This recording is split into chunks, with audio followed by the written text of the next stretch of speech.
त्यांच्या जीवनात काही अल्पशा प्रकाश टाकण्यासाठी मी सिमरन देवपुळे आपल्या सर्वांच्या समक्ष आहे.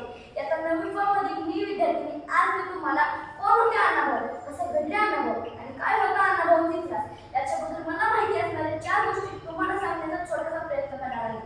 तर काय बघा, काय काळ होता 1920 चा तो काळ होता. त्या काळापासून आधुनिक काळापर्यंत अण्णाभाऊंचं नाव निघतंय म्हणजे काय असेल त्यांचं व्यक्तिमत्व.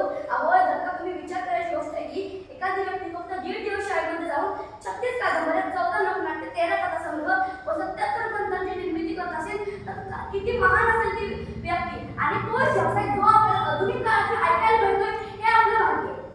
अण्णाभाऊंनी त्यांच्या काळात अजिबात न लाजता धाडसीने कोणतेही काम केले.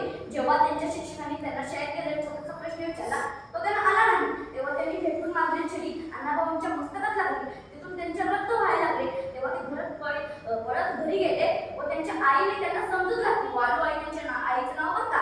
त्यांनी त्यांना सांगितलं, रडू नको, आपण मोठं झालं पाहिजे, आपण तू स्वतः करू शकतोस, आपण घडलं पाहिजे असा मोठा संदेश त्यांनी अण्णाभाऊंना दिला. अण्णाभाऊ एकदा जाता चालता फिरता बघितलेल्या दुकानाच्या पाट्या त्यांना लिहिता वाचता येत नव्हतं बघा, परंतु तसेच त्यांनी अक्षर जुळून शब्द जुळून एक वाक्य करून त्यांनी शिकू लागले, ऐकू लागले, लिहू लागले, वाचू लागले.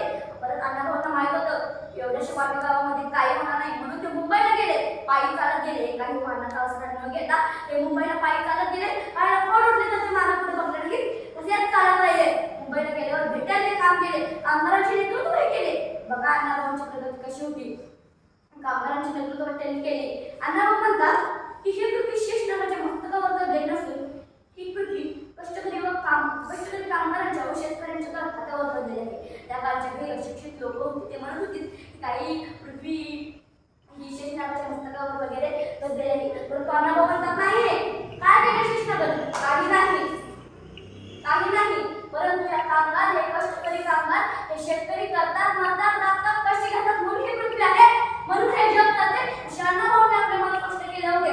अण्णाभाऊची कित्येक लोकनाट्य कथा कादंबऱ्या होऊन गेल्या, परंतु त्यात तुकीराई कादंबरी ती खूप महान होती, म्हणजे खूप जास्त प्रसिद्ध होती ती कादंबरी.